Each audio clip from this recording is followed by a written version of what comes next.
ਸਤਿ ਸ਼੍ਰੀ ਅਕਾਲ ਦੋਸਤੋ, ਉਮੀਦ ਹੈ ਤੁਸੀਂ ਸਾਰੇ ਠੀਕ ਠਾਕ ਹੋਵੋਗੇ। ਤੁਹਾਡਾ ਸਾਰਿਆਂ ਦਾ ਸਵਾਗਤ ਹੈ ਮੇਰੇ ਚੈਨਲ ਗਗਨਜੀਤ ਸੇਖੋਂ ਦੇ ਉੱਪਰ। ਜਿੱਦਾਂ ਕਿ ਤੁਹਾਨੂੰ ਸਭ ਨੂੰ ਪਤਾ ਕਿ ਅਸੀਂ ਇਮੀਗ੍ਰੇਸ਼ਨ ਦੇ ਰਿਲੇਟਡ ਜੋ ਵੀ ਇਸ਼ੂਜ਼ ਆਉਂਦੇ ਆ, ਕੋਈ ਵੀਜ਼ਾ ਦੇ ਰਿਲੇਟਡ ਤੁਸੀਂ ਕਿਸੇ ਪ੍ਰਕਾਰ ਦੀ ਕੋਈ ਵੀ ਜਾਣਕਾਰੀ ਲੈਣੀ ਆ, ਅਸੀਂ ਉਹਦੇ ਬਿਹਾਫ ਦੇ ਉੱਪਰ ਗੱਲ ਕਰਦੇ ਹਾਂ ਅਤੇ ਤੁਹਾਨੂੰ ਉਹਦੇ ਸੰਬੰਧ ਦੇ ਵਿੱਚ ਸਹੀ ਅਤੇ ਸੱਚੀ ਜਾਣਕਾਰੀ ਦਿੰਦੇ ਹਾਂ। ਸੋ ਦੋਸਤੋ, ਅੱਜ ਜਿਹੜਾ ਆਪਣਾ ਟੌਪਿਕ ਹੈ ਉਹ ਹੈ US ਸਟੱਡੀ ਵੀਜ਼ਾ ਦੇ ਉੱਪਰ। ਅਗਰ ਤੁਸੀਂ US ਯਾਨੀ ਕਿ ਯੂਨਾਈਟਿਡ ਸਟੇਟਸ ਆਫ ਅਮਰੀਕਾ, ਦੁਨੀਆ ਦੀ ਸਭ ਤੋਂ ਜ਼ਿਆਦਾ ਸ਼ਕਤੀਸ਼ਾਲੀ ਕੰਟਰੀ, ਜਿੱਥੇ ਬਹੁਤ ਸਾਰੇ ਲੋਕ ਜਾ ਕੇ ਕਾਮਯਾਬ ਹੁੰਦੇ ਆ, ਬਹੁਤ ਸਾਰੇ ਲੋਕ ਉੱਥੇ ਪਹੁੰਚਣਾ ਚਾਹੁੰਦੇ ਆ ਕਿਸੇ ਵੀ ਜ਼ਰੀਏ। ਬਹੁਤ ਵਾਰੀ ਸੁਣਦੇ ਆ ਕਿ ਬੱਚੇ ਜਾਂ ਕਈ ਲੋਕ ਜਿਨ੍ਹਾਂ ਨੂੰ ਡੈਸਪਰੇਟ ਨੇ, ਜਿਹੜੇ ਬਾਹਰ ਜਾਣਾ ਹੀ ਚਾਹੁੰਦੇ ਆ, ਕਿਸੇ ਕਿਸ਼ਤੀ 'ਚ ਡੁੱਬ ਗਏ, ਕਿਸੇ ਜੰਗਲ ਦੇ ਵਿੱਚ ਅੱਧ ਵਿਚਾਲੇ ਰਹਿ ਗਏ। ਸੋ ਉਹ ਹੱਲ ਸਹੀ ਨਹੀਂ ਹੈਗਾ ਦੋਸਤੋ। ਬਾਕੀ ਦੇਖੋ, ਅਗਰ ਕੋਈ ਮੇਰੀ ਵੀਡੀਓ ਦੇਖ ਕੇ ਕਿਸੇ ਦੀ ਸੋਚ ਬਦਲ ਸਕਦੀ ਆ ਤਾਂ ਬਹੁਤ ਅੱਛਾ। ਮੈਂ ਤੁਹਾਨੂੰ ਕੁਝ ਫੈਕਟ ਦੱਸਦਾ ਜਿਹਦੇ ਕਰਕੇ ਆਪਾਂ ਆਪਣਾ ਵੀਜ਼ਾ ਹਾਸਲ ਕਰ ਸਕਦੇ ਹਾਂ US ਦਾ, ਅਗਰ ਤੁਸੀਂ +2 ਪਾਸ ਆਊਟ ਹੋ ਜਾਂ ਫਿਰ ਤੁਸੀਂ ਗ੍ਰੈਜੂਏਟ ਹੋ। ਦੋਸਤੋ, ਪ੍ਰੋਸੈਸ ਸਮਝਣ ਦੀ ਲੋੜ ਹੈ, ਕ੍ਰੋਨੋਲੋਜੀ ਸਮਝਿਓ ਤੁਸੀਂ ਸਾਰੀ ਦੀ ਸਾਰੀ, ਕਿਉਂਕਿ ਅਗਰ ਤੁਸੀਂ ਕਿਸੇ ਵੀ ਸਿਸਟਮ ਦੇ ਨਾਲ ਡੀਪ ਰੂਟਡ ਜੁੜੇ ਹੋਏ ਹੋ ਜਾਂ ਉਹਦੇ ਬਾਰੇ ਤੁਸੀਂ ਇਨਫੋਰਮੇਸ਼ਨ ਇਕੱਠੀ ਕਰ ਰਹੇ ਹੋ ਕੁਝ ਸਮੇਂ ਤੋਂ, ਤਾਂ ਤੁਹਾਨੂੰ ਬਹੁਤ ਕੁਝ ਪਤਾ ਲੱਗੂਗਾ। ਹੁਣ US ਦੀ ਜਿਹੜੀ ਇਮੀਗ੍ਰੇਸ਼ਨ ਪੋਲਿਸੀ ਆ, ਉਹ ਬਹੁਤ ਹੱਦ ਤੱਕ ਨਿਗਾਹ ਦੇ ਹੇਠ ਰਹਿੰਦੀ ਆ, ਖਾਸ ਕਰਕੇ ਆਪਣੀਆਂ ਏਸ਼ੀਅਨ ਕੰਟਰੀਜ਼ ਵੱਲੋਂ।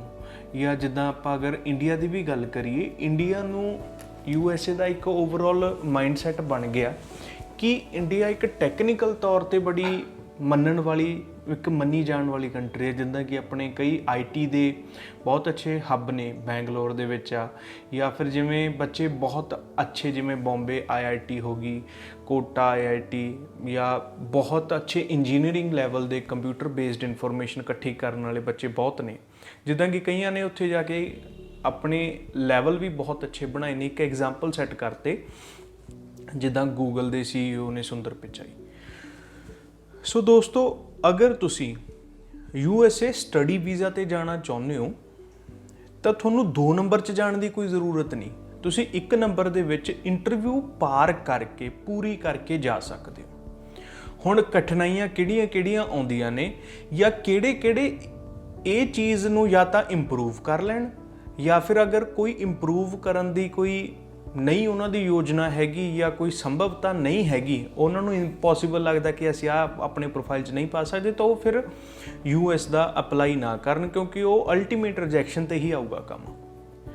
ਸੋ ਦੋਸਤੋ, ਸਭ ਤੋਂ ਪਹਿਲਾਂ ਤਾਂ ਅਗਰ ਤੁਹਾਡਾ ਇੰਗਲਿਸ਼ ਦਾ ਲੈਵਲ ਅੱਛਾ, ਤੁਸੀਂ ਦੇਖੋ ਇੰਗਲਿਸ਼ ਫਿਲਮਾਂ ਸਮਝ ਲੈਂਦੇ ਹੋ, ਦੇਖ ਲੈਂਦੇ ਹੋ ਬਿਨਾਂ ਡੱਬਿੰਗ ਤੋਂ, ਅਤੇ ਸਮਝ ਲੈਂਦੇ ਹੋ ਉਹਨਾਂ ਦਾ ਮਤਲਬ ਕੀ ਹੈ, ਅਤੇ ਆਪਣੀ ਇੰਗਲਿਸ਼ ਨੂੰ ਚੰਗੇ ਸਮਝਾ ਸਕਦੇ ਹੋ ਤੁਸੀਂ ਜੋ ਕੋਈ ਕੁਐਸਚਨ ਪੁੱਟ ਕੀਤਾ ਜਾਵੇ। ਕਿਉਂਕਿ ਅਗਰ ਸਟੱਡੀ ਵੀਜ਼ਾ 'ਤੇ ਜਾਣਾ ਨਾ, ਤਾਂ ਕੁਐਸਚਨਸ ਇੰਗਲਿਸ਼ ਦੇ ਵਿੱਚ ਪੁੱਟ ਹੋਣਗੇ, ਤਾਂ ਤੁਸੀਂ ਉਹ ਕੁਐਸਚਨਸ ਦੇ ਆਨਸਰ ਉਸ ਢੰਗ ਨਾਲ ਦੇ ਸਕੋ, ਤਾਂ ਦੋਸਤੋ ਬਹੁਤ ਅੱਛੇ ਚਾਂਸਸ ਨੇ ਕਿ ਤੁਸੀਂ ਆਪਣੀ ਇੰਟਰਵਿਊ ਨੂੰ ਕਲੀਅਰ ਕਰ ਦੋਗੇ। ਦੂਜਾ, ਅਗਰ ਤੁਸੀਂ ਫਾਈਨੈਂਸ਼ੀਅਲੀ ਸਾਊਂਡ ਨਹੀਂ ਹੈਗੇ, ਕਈ ਵਾਰ ਕੀ ਹੁੰਦਾ, ਕੁਛ ਪ੍ਰੋਫਾਈਲ ਇੱਦਾਂ ਦੇ ਹੁੰਦੇ ਆ ਕਿ ਫਾਈਨੈਂਸ਼ੀਅਲੀ ਬੈਕਅਪ ਉਹਨਾਂ ਦਾ ਕੋਈ ਬਹੁਤਾ ਸਟਰੋਂਗ ਨਹੀਂ ਹੁੰਦਾ, ਕੁਛ ਥੋੜ੍ਹੇ ਟਾਈਮ ਦਾ ਜਾਂ ਫਿਰ ਵੈਸੇ ਉਰਾਂ ਪਰਾਂ ਤੋਂ ਫੜ ਕੇ ਕੋਈ ਪੈਸੇ ਇਕੱਠੇ ਕੀਤੇ ਹੁੰਦੇ ਆ ਕਿ ਅਸੀਂ ਤਾਂ ਜੀ ਇਕੱਲੀ ਫੀਸ ਭਰ ਸਕਦੇ ਹਾਂ ਜੀ, ਫਲਾਣੀ ਜਗ੍ਹਾ 'ਤੇ ਦੇਖਿਆ ਪੈਕੇਜ ਆ, ਆਫਟਰ ਵੀਜ਼ਾ ਆ ਚੱਕੋ, ਸਾਡੇ ਕੋਲ ਕੁਛ ਦਿਖਾਉਣ ਨੂੰ ਹੈ ਨਹੀਂਗਾ, ਤੁਸੀਂ ਵੀਜ਼ਾ ਲਵਾ ਦੋਗੇ ਤਾਂ ਤੁਸੀਂ ਇੰਨੇ ਪੈਸੇ ਲੈ ਲਿਓ। ਦੋਸਤੋ,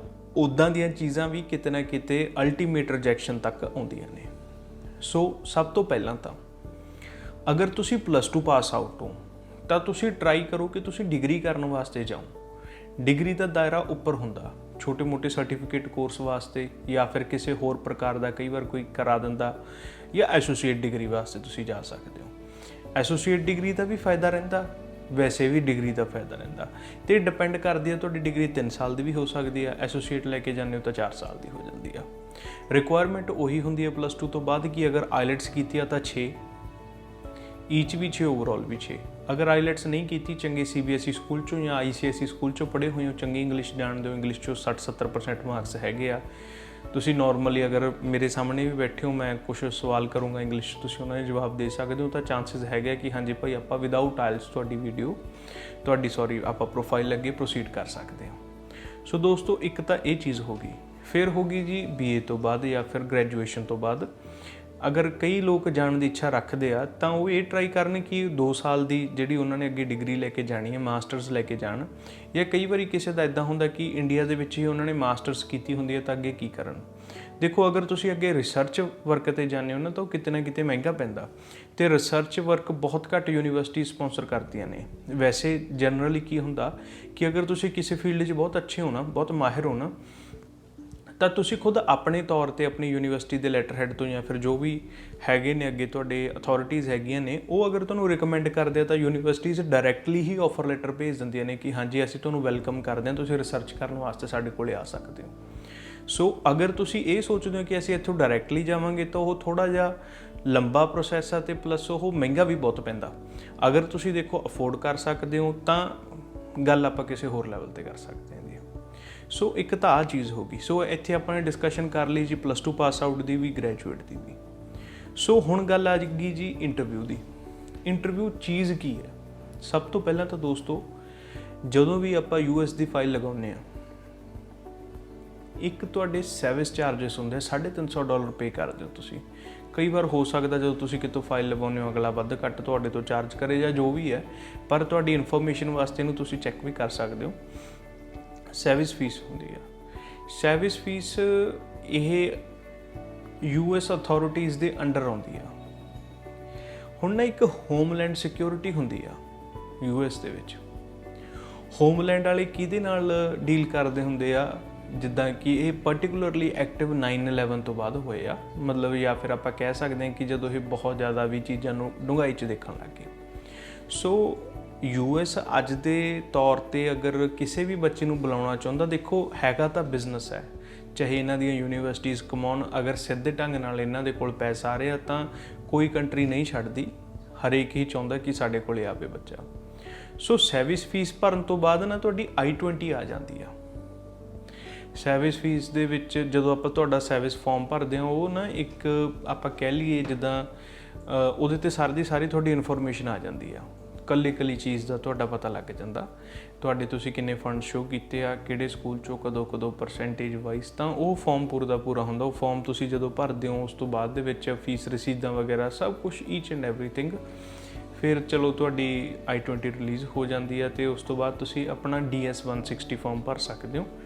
DS-160 ਨਾਨ ਇਮੀਗ੍ਰੈਂਟ ਫਾਰਮ ਦੇ ਵਿੱਚ ਤੁਸੀਂ ਅਗਰ ਜਾਂਦੇ ਹੋ ਤਾਂ ਉੱਥੇ ਬਹੁਤ ਸਾਰੀ ਇਨਫੋਰਮੇਸ਼ਨ ਪ੍ਰੋਵਾਈਡ ਕੀਤੀ ਗਈ ਹੈ ਕਿ ਆਪਾਂ ਉਹ ਮੇਨ ਫਾਈਲਿੰਗ ਵਾਲਾ ਫਾਰਮ ਹੁੰਦਾ।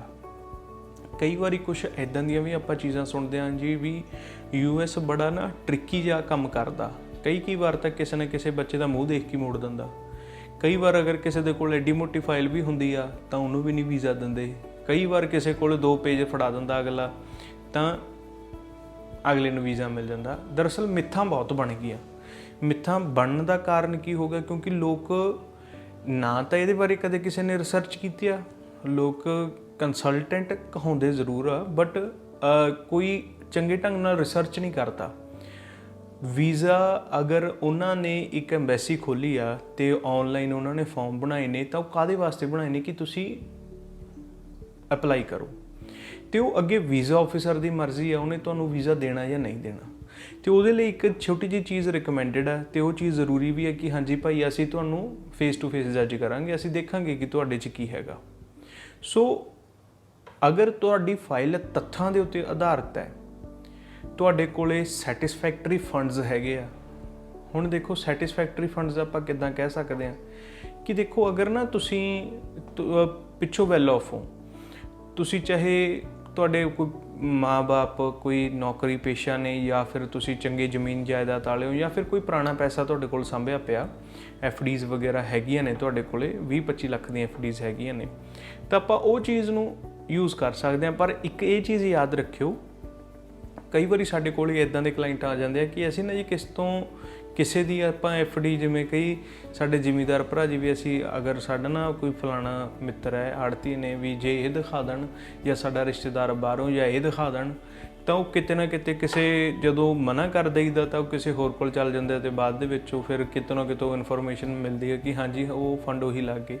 ਬਟ ਦੋਸਤੋ, ਤੁਸੀਂ ਕਾਗਜ਼ ਕਿੱਦਾਂ ਦਾ ਵੀ ਲਾਓ, ਅਗਰ ਤੁਹਾਡਾ ਅਲਟੀਮੇਟ ਗੋਲ ਵੀਜ਼ਾ ਲੈਣਾ, ਤਾਂ ਤੁਹਾਨੂੰ ਸਹੀ ਚੀਜ਼ਾਂ ਲਾਉਣੀਆਂ ਪੈਣਗੀਆਂ ਨਾ, ਬਾਏ ਬੁੱਕ ਚੱਲਣਾ ਪਊਗਾ। ਤਾਂ ਉਹ ਆਊਟ ਆਫ ਬਾਕਸ ਥਿੰਕਿੰਗ ਜਿਹੜੀ ਹੁੰਦੀ ਆ, ਕਰੋ, ਯੂਜ਼ ਕਰੋ। ਤੁਸੀਂ ਦੇਖੋ ਤੁਹਾਡੇ ਕੋਲ ਲੌਜੀਕਲ ਐਕਸਪਲੇਨੇਸ਼ਨ ਹੈਗੀ ਆ ਕਈ ਚੀਜ਼ਾਂ ਦੀ, ਤੁਹਾਡੇ ਕੋਲ ਕਈ ਚੀਜ਼ਾਂ ਅਵੇਲੇਬਲ ਨੇ ਜਿਹੜੀਆਂ ਤੁਸੀਂ ਇੱਕ ਸਹੀ ਢੰਗ ਨਾਲ ਐਕਸਪਲੇਨ ਕਰ ਸਕਦੇ ਹੋ, ਇੱਕ ਐਕਸਪਲੇਨੇਬਲ ਸੈਂਸ ਦੇ ਵਿੱਚ ਤੁਸੀਂ ਚੀਜ਼ਾਂ ਨੂੰ ਦੇਖੋ। ਪ੍ਰੈਜੈਂਟੇਸ਼ਨ ਵੀ ਹੈ ਇੱਕ ਨਾ, ਇੱਕ ਇੱਦਾਂ ਤਾਂ ਹੈ ਨਹੀਂ ਗਾ ਵੀ ਇੱਦਾਂ ਹੀ ਠਾ ਦੇਣੇ ਲਾਈ ਜੀ ਵੀ ਆ ਗਿਆ।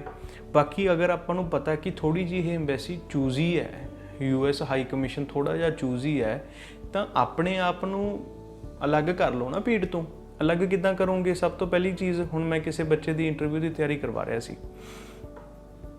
ਮਤਲਬ ਟੱਚਵੁੱਡ ਬੱਚਾ ਬੜਾ ਬ੍ਰਿਲੀਅੰਟ ਹੈ, ਬੱਚਾ ਪ੍ਰੈਕਟੀਕਲੀ ਵੀ ਬੜਾ ਇੱਕ ਨੌਲੇਜ ਦਾ ਭਰਮਾਰ ਹੈ, ਅਤੇ ਮੈਂ ਖੁਦ ਹੈਰਾਨ ਹਾਂ ਕਿ ਉਹ ਨਾ ਰੀਸੈਂਟਲੀ +2 ਪਾਸ ਆਊਟ ਬੱਚਾ, ਅਤੇ ਉਹ ਹਰੇਕ ਉਹਨੂੰ ਜੀਓ ਪੋਲੀਟਿਕਸ ਦਾ, ਉਹਨੂੰ ਬੜੀਆਂ ਚੀਜ਼ਾਂ ਬਾਰੇ ਉਹ ਮਤਲਬ ਖੁਦ ਪੜ੍ਹਦਾ, ਉਹ ਚੀਜ਼ਾਂ ਇਨਫੋਰਮੇਟਿਵ ਚੀਜ਼ਾਂ ਨੂੰ ਦੇਖਦਾ। ਸੋ ਪਿੱਛੋਂ ਫਾਈਲ ਵਾਈਜ਼ ਵੀ ਬਹੁਤ ਅੱਛਾ, ਹੋਪਫੁਲੀ ਉਹਦਾ ਸਭ ਕੁਛ ਸਹੀ ਆਵੇ, ਤਾਂ ਤੁਹਾਨੂੰ ਬੱਚੇ ਨੂੰ ਰੂਬਰੂ ਕਰਾਂਗੇ ਤੁਹਾਡੇ ਸਾਰਿਆਂ ਦੇ। ਸੋ ਇੱਕ ਐਗਜ਼ਾਮਪਲ ਆ, ਅਤੇ ਮੈਂ ਜਦੋਂ ਉਹਨੂੰ ਤਿਆਰੀ ਕਰਵਾਉਣਾ ਤਾਂ ਉਹ ਖੁਦ ਮੇਰੇ ਤੋਂ ਕੁਐਸਚਨਸ ਪੁੱਛਦਾ ਕਿ ਸਰ ਇੱਦਾਂ ਆਹ ਕੁਐਸਚਨ ਨੂੰ, ਮਤਲਬ ਹਰੇਕ ਕੁਐਸਚਨ ਦੇ ਨਾਲ ਉਹ ਆਪਣਾ ਇੱਕ ਕੁਐਸਚਨ ਜੋੜ ਦਿੰਦਾ, ਆਨਸਰ ਦੇਣ ਤੋਂ ਬਾਅਦ ਉਹਦਾ ਇੱਕ ਹੋਰ ਕੁਐਸਚਨ ਹੁੰਦਾ।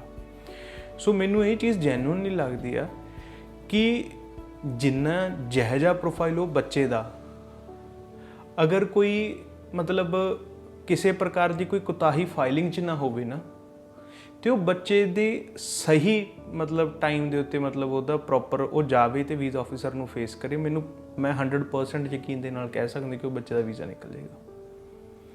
ਸੋ ਇਹ ਚੀਜ਼ਾਂ ਦੋਸਤੋ ਸਭ ਦੇ ਉੱਤੇ ਲਾਗੂ ਹੁੰਦੀਆਂ ਨੇ। ਹਰੇਕ ਦਾ ਜਦੋਂ ਤੁਸੀਂ ਨਾ ਕਿਸੇ ਚੰਗੇ ਬੰਦੇ ਦੇ ਕੋਲ ਬੈਠੋਗੇ, ਜਿੱਦਾਂ ਮੈਂ ਤੁਹਾਨੂੰ ਇਹ ਨਹੀਂ ਕਹਿੰਦਾ ਹੈਗਾ ਕਿ ਆਪਾਂ ਵੀਡੀਓ ਨੂੰ ਕਿਸੇ ਹੋਰ ਕੋਈ ਸਪਿਰਿਚੁਅਲ ਐਂਗਲ ਤੋਂ ਮੈਂ ਤੁਹਾਨੂੰ ਦੇਖਣ ਨੂੰ ਕਹਿ ਰਿਹਾ, ਜਾਂ ਫਿਰ ਤੁਸੀਂ ਬਹੁਤ ਜ਼ਿਆਦਾ ਪ੍ਰੈਕਟੀਕਲ ਹੋਵੋ।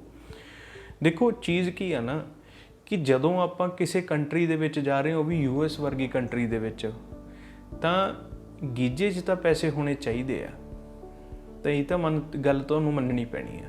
ਅਤੇ ਦੂਸਰਾ ਦੋਸਤੋ, ਇਹ ਵੀ ਇੱਕ ਬੜਾ ਇੰਪੋਰਟੈਂਟ ਟੌਪਿਕ ਹੈ ਕਿ ਬੱਚਾ ਸਹੀ ਰਿਲੇਟਿਡ ਡਿਗਰੀ ਲੈ ਕੇ ਜਾਵੇ। ਤੁਸੀਂ ਪੜ੍ਹਨ ਕਾਹਤੋਂ ਜਾ ਰਹੇ ਹੋ, ਤੁਹਾਡੇ ਕੋਲ ਇਹਦਾ ਜਵਾਬ ਹੋਣਾ ਚਾਹੀਦਾ। ਜੇ ਇਹੀ ਸਟੱਡੀ ਇੰਡੀਆ ਦੇ ਵਿੱਚ ਵੀ ਹੋ ਰਹੀ ਹੈ, ਤਾਂ ਇੰਡੀਆ ਤੋਂ ਭਾਈ ਕਾਹਤੋਂ ਨਹੀਂ ਕਰੀ, USA ਹੀ ਕਿਉਂ ਜਾਣਾ, ਉਹਦਾ ਜਵਾਬ ਹੋਣਾ ਚਾਹੀਦਾ। ਇੰਨੀ ਫੀਸ ਅਫੋਰਡ ਕਰ ਸਕਦੇ ਹੋ? ਹਾਂਜੀ ਕਰ ਸਕਦੇ ਹਾਂ, ਅਤੇ ਕਿੱਦਾਂ ਕਰ ਸਕਦੇ ਹੋ? ਤੁਹਾਡੇ ਕੋਲ ਸੋਰਸ ਆਫ ਇਨਕਮ ਕੀ ਆ? ਦੋਸਤੋ ਪੰਜਾਬੀ 'ਚ ਕਹਿ ਦਈਏ, ਪੋਤੜੇ ਫਰੋਲ ਦੇਣੇ ਆ ਐਮਬੈਸੀ ਨੇ, ਕਿਉਂਕਿ ਜਿਹੜਾ ਉਹਨਾਂ ਦਾ ਹੋਮਲੈਂਡ ਸਿਸਟਮ ਹੈ ਨਾ, ਉਹ ਬੜਾ ਮਤਲਬ ਹਾਈਲੀ ਸਿਕਿਉਰਡ ਸਿਸਟਮ ਹੈ। ਤੁਹਾਡੇ ਸੋਸ਼ਲ ਅਕਾਊਂਟਸ, ਤੁਹਾਡੇ ਤੁਸੀਂ ਜੋ ਵੀ ਸੋਸ਼ਲ ਮੀਡੀਆ ਯੂਜ਼ ਕਰਦੇ ਹੋ, ਹਰੇਕ ਚੀਜ਼ ਦੀ ਇਨਫੋਰਮੇਸ਼ਨ ਪ੍ਰੋਵਾਈਡ ਹੁੰਦੀ ਆ।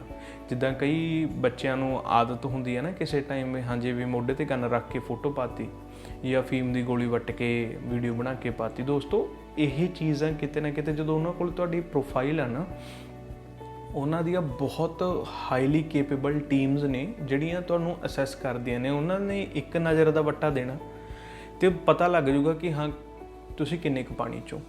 ਸੋ ਇਹ ਤਾਂ ਵੈਸੇ ਵੀ ਚਲੋ ਇੱਕ ਨੋਰਮਲ ਆਧਾਰ 'ਤੇ ਗੱਲ ਕਰਦਾ ਕਿ ਕੋਈ ਵੀ ਚੀਜ਼, ਕੋਈ ਗਨ ਕਲਚਰ ਨੂੰ ਜਾਂ ਫਿਰ ਕੋਈ ਇੱਦਾਂ ਦੀ ਚੀਜ਼ ਜਿਹੜੀ ਕਿਸੇ ਨੂੰ ਪ੍ਰਮੋਟ ਕਰਦੀ ਹੋਵੇ, ਕਿਉਂਕਿ ਨਾ ਦੋਸਤੋ ਹਰੇਕ ਅੱਜ ਦੇ ਟਾਈਮ ਦੇ ਵਿੱਚ ਹਰੇਕ ਕੰਟਰੀ ਇਹ ਚੀਜ਼ ਚਾਹ ਰਹੀ ਹੈ ਕਿ ਸਾਡੇ ਕੋਲ ਇੱਕ ਸੂਝਵਾਨ ਬੱਚਾ ਆਵੇ। ਅਗਰ ਕੈਨੇਡਾ 'ਚ ਵੀ ਤੁਸੀਂ ਜਾ ਕੇ PR ਹੋਣੇ ਆ, ਤਾਂ ਕੈਨੇਡਾ, ਹਾਂ ਉਹ ਗੱਲ ਅਲੱਗ ਆ ਕਿ ਕੈਨੇਡਾ ਵੀ ਡੈਸਪਰੇਟ ਹੈ ਇਮੀਗ੍ਰੇਸ਼ਨ ਨੂੰ ਲੈ ਕੇ, ਲੋਕ ਘੱਟ ਨੇ ਵੀ ਉਹ ਬੁਲਾ ਰਹੇ ਨੇ। ਕਈ ਵਾਰ ਵੀਜ਼ਾ ਸਟ੍ਰਿਕਟ ਹੋ ਜਾਂਦਾ, ਕਈ ਵਾਰੀ ਲੂਜ਼ ਹੋ ਜਾਂਦਾ, ਮਤਲਬ ਉਹ ਤਾਂ ਇੱਕ ਟਰੈਂਡ ਦੇ ਸਿਸਟਮ 'ਤੇ ਚੱਲਦਾ ਸਭ ਕੁਛ। ਪਰ ਇੱਕ ਚੀਜ਼ ਮੈਂ ਤੁਹਾਨੂੰ ਜਨਰਲੀ ਦੱਸਦਾ ਕਿ ਜਦੋਂ ਇਹ ਇੱਦਾਂ ਦੀ ਚੀਜ਼ ਬਾਕੀ ਕੰਟਰੀਆਂ ਨੇ ਅਪਣਾ ਲਈ ਨਾ, ਤਾਂ ਜਿਹੜੀਆਂ ਪੁੱਠੀਆਂ ਸਿੱਧੀਆਂ ਗਲਤੀਆਂ ਸੋਸ਼ਲ ਮੀਡੀਆ 'ਤੇ ਕੀਤੀਆਂ ਹੋਈਆਂ ਨੇ, ਕਿਉਂਕਿ ਅੱਜ ਕੱਲ੍ਹ ਲੋਕ ਦੱਸਦੇ ਆ ਨਾ, ਤਾਂ ਜਿਹੜੀਆਂ ਚੀਜ਼ਾਂ ਸੋਸ਼ਲ ਮੀਡੀਆ 'ਤੇ ਆਉਂਦੀਆਂ ਨੇ, ਮਤਲਬ ਤੁਸੀਂ ਪਾਉਂਦੇ ਹੋ ਜਾਂ ਉਹਨਾਂ ਚੀਜ਼ਾਂ ਨੂੰ ਪ੍ਰਮੋਟ ਕਰਦੇ ਹੋ, ਉਹ ਕਿਤੇ ਨਾ ਕਿਤੇ ਅਗਰ ਉਹਨਾਂ ਦੇ ਹੱਥ ਚੜ੍ਹਦੀਆਂ ਨੇ, ਅਤੇ ਉੱਥੋਂ ਤੁਹਾਡਾ ਕਰੈਕਟਰ ਰਿਵੀਲ ਹੁੰਦਾ। ਤਾਂ student is all about his character. ਤਾਂ ਅਗਰ ਤੁਹਾਡਾ ਕਰੈਕਟਰ ਰਿਵੀਲ ਹੋ ਗਿਆ, ਹੁਣ ਅਗਰ ਤੁਸੀਂ ਕਿਸੇ ਚੀਜ਼ ਨੂੰ ਪ੍ਰਮੋਟ ਕਰ ਰਹੇ ਹੋ ਜਿਹੜੀ ਚੀਜ਼ ਹੋ ਸਕਦਾ ਬਹੁਤ ਸਾਰੀਆਂ ਟਰਮਾਂ ਦੇ ਵਿੱਚ ਉਹ ਚੀਜ਼ ਸੁਸਾਇਟੀ ਦੇ ਲਈ ਨਾ ਸਹੀ ਹੋਵੇ, ਜਾਂ ਬਹੁਤ ਚੀਜ਼ਾਂ ਨੇ, ਵੀਡੀਓ ਨੂੰ ਕਿਸੇ ਕੋਈ ਹੋਰ ਐਂਗਲ ਆਪਾਂ ਨਹੀਂ ਦੇ ਸਕਦੇ। ਕੁੱਲ ਮਿਲਾ ਕੇ ਗੱਲ ਇੱਥੇ ਫੁੱਲ ਸਟਾਪ ਲਾ ਦਿਆਂ ਕਿ ਅਗਰ ਤੁਸੀਂ USA ਜਾਣ ਦੀ ਇੱਛਾ ਰੱਖਦੇ ਹੋ ਤਾਂ ਆਪਣਾ ਪ੍ਰੋਫਾਈਲ ਸਾਫ਼ ਸੁਥਰਾ ਰੱਖੋ, ਆਪਣੀ ਅੰਗਰੇਜ਼ੀ ਚੰਗੀ ਰੱਖੋ, ਪੈਸੇ ਤੁਹਾਡੇ ਕੋਲੇ ਹੋਣੇ ਚਾਹੀਦੇ ਆ, ਫੰਡ ਤੁਹਾਡੇ ਸਹੀ ਹੋਣੇ ਚਾਹੀਦੇ ਆ, ਤੁਹਾਡੇ ਪੇਰੈਂਟਸ ਦੇ ਖਾਤੇ 'ਚ ਹੋਣ, ਤੁਹਾਡੇ ਕੋਲ ਹੋਣ, ਵੱਡਾ ਕੋਈ ਭੈਣ ਭਰਾ ਉਹਨਾਂ ਦੇ ਕੋਲੇ ਹੋਵੇ, ਇਮੀਡੀਏਟ ਫੈਮਿਲੀ ਜਾਂ ਬਲੱਡ ਰਿਲੇਸ਼ਨ ਉਹਨਾਂ ਦੇ ਕੋਲ ਫੰਡਸ ਹੋਣ ਤਾਂ ਉਹ ਸ਼ੋਅ ਕਰਨ। ਅਤੇ ਇੰਨਾ ਕੁ ਹੋਵੇ ਕਿ ਜਿੰਨੇ ਕਿ ਤੁਹਾਡੇ ਪੈਸੇ ਮਤਲਬ ਤੁਸੀਂ ਸ਼ੋਅ ਕਰੋ ਨਾ, ਜਿਹੜੀ ਤੁਹਾਡੀ ਆਉਣ ਵਾਲੀ ਫੀਸ ਹੈ ਉਨੇ ਕੁ ਤੁਸੀਂ ਲਾ ਸਕੋ, ਮਤਲਬ 25 ਲੱਖ 30 ਲੱਖ ਵੀ ਅਗਰ ਜਿੰਨੇ ਵੱਧ ਤੋਂ ਵੱਧ ਹੋ ਸਕਦੇ ਆ ਦੋਸਤੋ ਤਾਂ ਬੈਨੀਫਿਟ ਆ ਤੁਹਾਡਾ। ਬਾਕੀ ਸੈਵਿਸ ਦੇ ਉੱਤੇ ਨਾ ਬਹੁਤ ਸਾਰੀ ਇਨਫੋਰਮੇਸ਼ਨ ਅਪਲੋਡਡ ਹੁੰਦੀ ਆ, ਜਿੱਦਾਂ ਕਿ ਇੱਕ ਇਹ ਵੀ ਮਿੱਥ ਬਣੀ ਹੋਈ ਆ ਕਿ ਹਾਂਜੀ ਵੀ ਉਹਨਾਂ ਦੇ ਕੋਲੇ ਉਹਨਾਂ ਨੇ ਜੇ ਦੇਖਿਆ ਤਾਂ ਤੁਹਾਡਾ ਇੱਕ ਪੇਜ ਆ ਤਾਂ ਕਈ ਵਾਰ ਉੱਦਾਂ ਵੀ ਵੀਜ਼ਾ ਦੇ ਦੇਣਾ, ਥੱਬਾ ਚੱਕਿਆ ਹੋਇਆ ਤਾਂ ਉਹਨਾਂ ਨੇ ਵੀਜ਼ਾ ਨਹੀਂ ਦੇਣਾ, ਤੁਹਾਡੀ ਫਾਈਲ ਦੇ ਵਿੱਚ ਇੰਨੇ ਕਾਗਜ਼ ਨੇ। ਦੋਸਤੋ ਉਹਨਾਂ ਕੋਲੇ ਨਾ ਇਨਫੋਰਮੇਸ਼ਨ ਪਹਿਲਾਂ ਹੀ ਪਹੁੰਚ ਜਾਂਦੀ ਆ।